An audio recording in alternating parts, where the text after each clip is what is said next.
Hai, salam mesra, salam muhibah, salam KMK hebat, salam katakan pada KMK.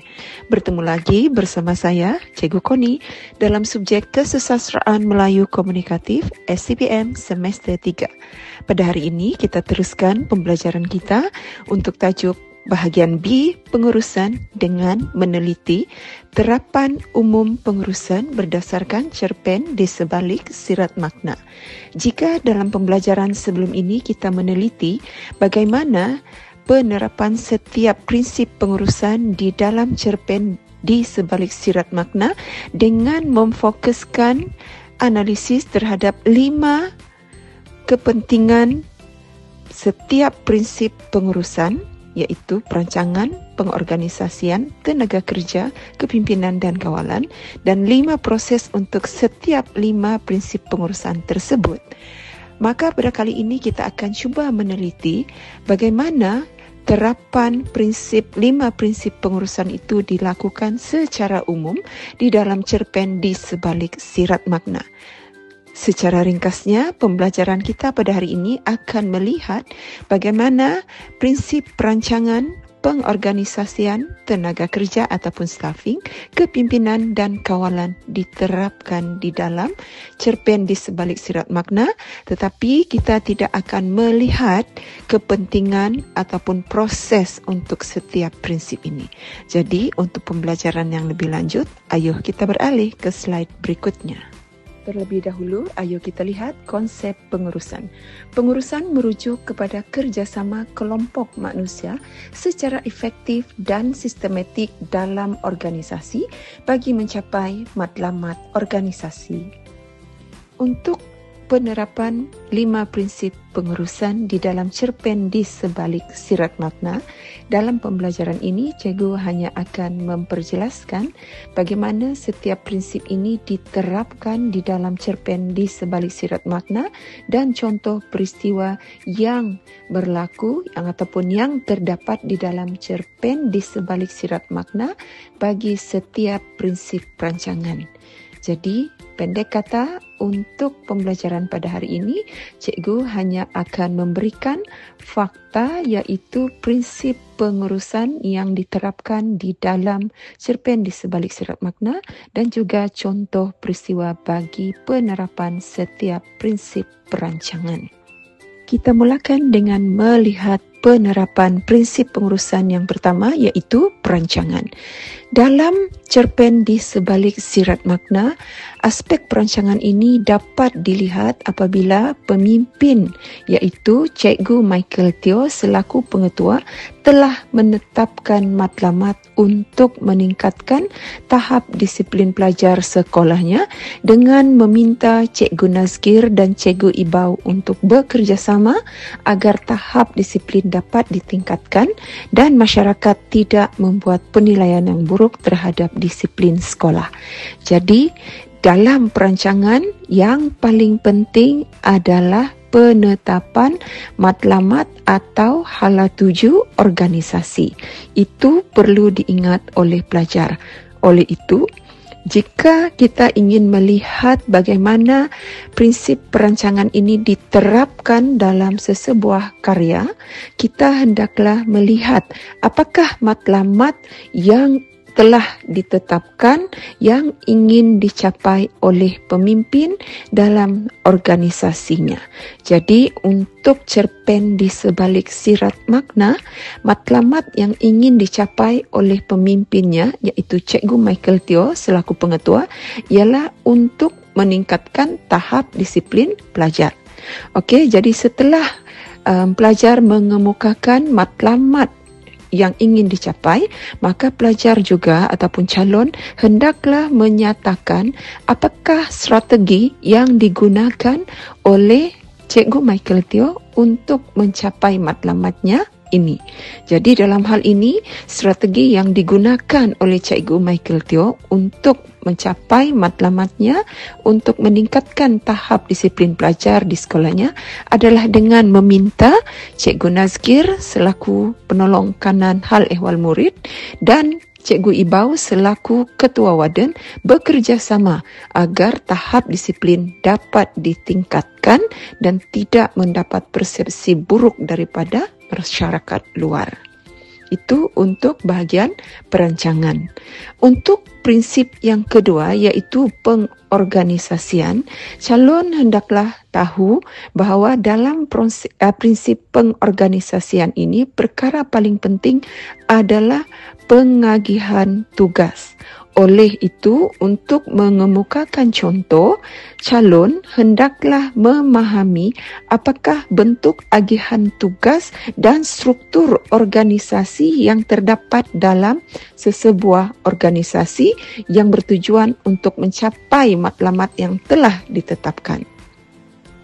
Oleh itu, setelah pelajar faham bahawa dalam pengorganisasian mereka perlu membuat pengagihan tugas dan membentuk struktur organisasi, maka untuk cerpen di sebalik sirat makna, Cikgu Michael Teo telah menetapkan struktur organisasinya dalam pengurusannya bagi mencapai objektifnya, iaitu meningkatkan disiplin pelajar.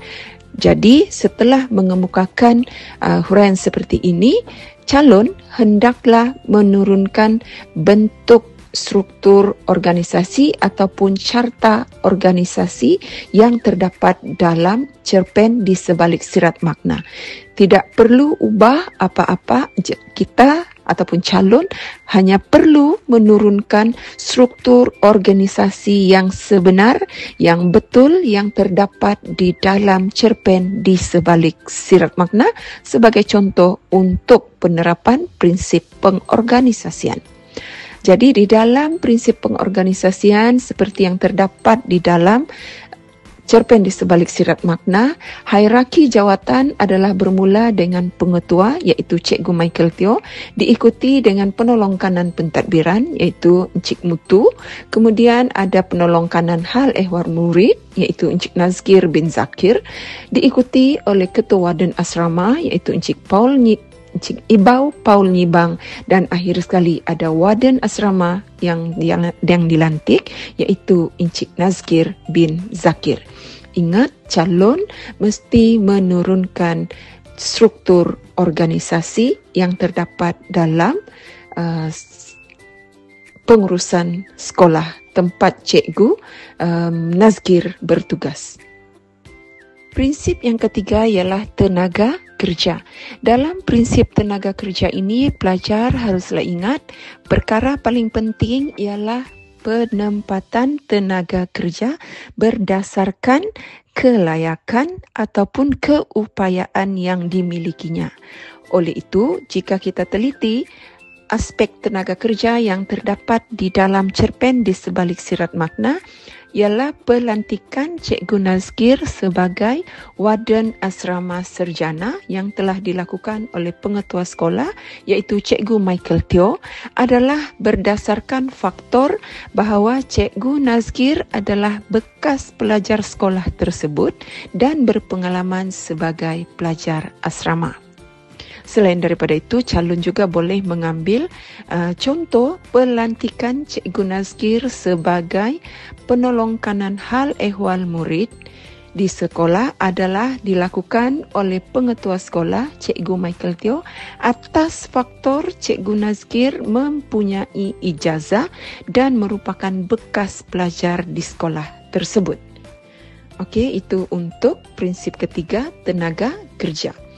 Untuk prinsip yang keempat iaitu kepimpinan, dalam aspek ini calon hendaklah ingat bahawa contoh yang diambil untuk kepimpinan ini adalah apakah kekuatan yang dimiliki oleh seseorang pemimpin yang membawa kepada kejayaannya dalam menyelesaikan masalah.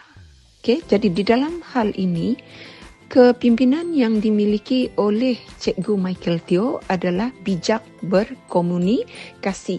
So, kebijakan Cikgu Michael Teo ini, bijak berkomunikasi ini dapat ditunjukkan apabila dia boleh berkomunikasi dengan baik apabila dia berjaya mempertemukan Cikgu Ibau dan Cikgu Nazkir di biliknya untuk memaklumkan tentang perancangannya untuk meningkatkan tahap disiplin pelajar di sekolah. Jadi itu adalah penerapan prinsip yang keempat, iaitu kepimpinan merujuk kepada kebijaksanaan berkomunikasi pada watak Cikgu Michael Teo. Dan prinsip yang terakhir dalam penerapan prinsip pengurusan dalam cerpen di sebalik sirap makna ialah kawalan. Dalam kawalan, kita tahu ataupun calon perlulah tahu bahawa kawalan ini sangat penting untuk mengenal pasti kesilapan dan membuat langkah pembetulan agar matlamat organisasi itu tercapai. Sebab dari konsepnya, kawalan ini adalah kaedah-kaedah yang memastikan semua aktiviti yang dirancang terarah kepada pencapaian matlamat organisasi. Jadi di dalam cerpen Cikgu Michael Teo, kita boleh lihat Cikgu Michael Teo ini gagal dalam aspek kawalan kerana beliau tidak melakukan kawalan untuk memastikan matlamatnya meningkatkan disiplin pelajar tercapai, sehingga menyebabkan masalah disiplin masih tidak dapat diselesaikan dengan baik. Oleh itu, jika kita teliti bahawa kelemahan kawalan yang dilakukan oleh Cikgu Michael Teo ini telah menyebabkan matlamat yang ingin beliau capai, iaitu meningkatkan disiplin pelajar sekolah, khususnya pelajar asrama sarjana, gagal dicapai. Demikianlah tadi berakhirnya sesi pembelajaran kita pada kali ini di bawah tajuk Terapan Umum Pengurusan seperti yang terdapat di dalam cerpen di sebalik sirat makna. Semoga beroleh manfaat, dan sebelum berpisah, ayo kita katakan A pada KMK, katakan A pada KMK, katakan A pada KMK. Semoga bertemu lagi di lain ruang dan waktu. Bye-bye.